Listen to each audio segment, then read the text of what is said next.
Realiza esa subida del salario mínimo con la que no estaban de acuerdo ustedes, ni COE ni CEPIME.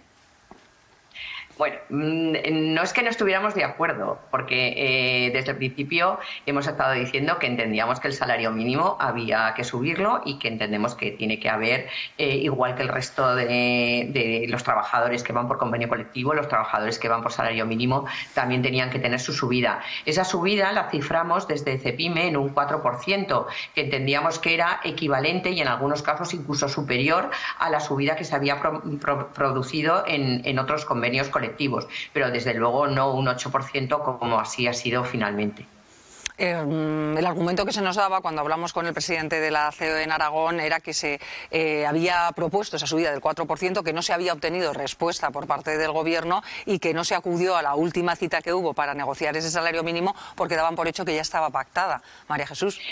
Bueno, sí, es que es así. Es decir, tanto desde CEPIME como desde COE se mandó una documentación bastante extensa al Gobierno para que se tuviera en cuenta todos los planteamientos que poníamos encima de la mesa con respecto a la subida del salario mínimo. No se ha obtenido respuesta. Se ha pedido, no se ha obtenido respuesta. Cuando se dice que no hemos acudido a esa firma y que se ha pactado con los sindicatos, tampoco es así. Es decir, no hemos acudido a un sitio donde sabíamos que no se nos había tenido en cuenta, pero además es que dentro de las facultades o dentro de la potestad que tiene el Gobierno está la de, a través de una orden ministerial, subir el salario mínimo interprofesional, como así ha ocurrido en otros años. No es la primera vez que ocurre que sin el visto bueno, no el acuerdo, sino el visto bueno de los agentes sociales, se sube el salario mínimo interprofesional. Vamos ya con lo que afecta a Aragón. ¿A cuántas empresas pequeñas y medianas afectaría esta subida? ¿Tienen trabajadores que cobran el salario mínimo, María Jesús? Pues es que es mínimo, por no decir a ninguna. Las empresas, en este caso, las pequeñas y medianas empresas de Aragón, el 99% de las empresas están adscritas a un convenio colectivo y los convenios colectivos están todos por encima del salario mínimo interprofesional. Cuando se está diciendo que es que la Carta Social Europea habla de que el salario mínimo tiene que representar el 60% del salario medio, tampoco es así. En toda la Carta Social Europea no hay ni un solo renglón que diga eso. Simplemente esto es una interpretación del Comité que vigila la aplicación de los derechos sociales en Europa, donde se habla de un salario digno y algunos interpretan que ese salario digno está en torno al 60% del salario medio. Nosotros entendemos que esto no es así tampoco, digo desde CEPIME, porque no se tiene en cuenta cuál es la realidad del territorio, del tamaño y de la actividad de la empresa. Digo lo del territorio porque si cogemos el salario medio en España, el salario medio en Madrid, en Barcelona, en el País Vasco o en Valencia es completamente distinto al que tenemos en Aragón o en Extremadura. Un salario medio en cualquiera de las comunidades que yo le he dicho en este momento está en torno a los 2.600, 2.800 euros. En Extremadura está en torno a los 1.600, 1.450, igual que en Aragón a 1.800. Es decir, que territorio ya vemos las desigualdades que se producen y en cuanto a el tamaño de las empresas, no es lo mismo o no es la misma realidad el salario medio de una gran empresa de una pequeña empresa. Una pequeña empresa en Aragón, estamos hablando de empresas de menos de 50 trabajadores, el salario medio estaría en torno a los 1.500, 1.600 euros por trabajador.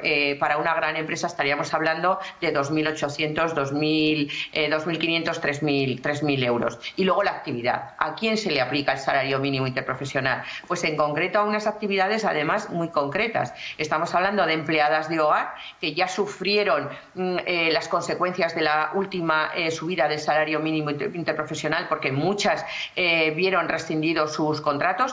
Hay que darse cuenta que son muchas las familias que utilizan a las empleadas de hogar para que se ocupen de sus mayores o de sus hijos y que esta subida del salario mínimo interprofesional significa que tienen que tener un salario mensual de 1.260 euros, no 1.080, y digo 1.260 porque son 1.800 1.080 en 14 pagas prorrateadas por 12 son 1.260 euros. Para un matrimonio de personas jubiladas mayores donde entra una pensión o una pensión y media, 1.260 euros, es muy complicado. Y luego tenemos el tema de la agricultura y la ganadería, donde también se suele aplicar el salario mínimo interprofesional. Habéis comentado el tema, por ejemplo, de la hostelería o el comercio. Los datos que tenemos nosotros es que en la hostelería el salario medio, el salario mínimo, interprofesional, supone el 70% del salario medio del comercio y casi el 90% en la hostelería. Es decir, que en esto, como en otras cuestiones, pues hay lo que denominamos mantras o lecturas del todo distintas, y tendríamos que hablar de las mismas situaciones con las mismas condiciones y aplicando a las mismas personas, y eso es lo que no ocurre con esta subida del 8% del salario mínimo interprofesional. Bueno, pues estamos hablando de sueldos más altos o comparando entre comunidades, también podemos comparar con Europa. Se diría que no es una gran subida esos 80 euros, dada la situación ahora mismo económica de muchas familias. María Jesús. Sí, pero hay un detalle bien, admito barco como animal de compañía. 1.080, 1.260 euros no significa nada. ¿Pero qué significa una subida del 8%? Significa que yo estoy por encima de la subida de la media de los convenios colectivos. Y significa que este año, que es un año de negociación colectiva, un año donde se van a negociar muchos convenios colectivos, en la mesa ya nos vamos a tener que sentar con los sindicatos diciéndonos que ellos quieren subidas a partir del 8%, cuando nosotros estamos planteando subidas en torno al 3,5, 4,5, 5,5%. Es importante este pequeño matiz de subir de repente un 8%, porque la economía del país y las pequeñas y medianas empresas no estamos para subidas salariales de un 8%.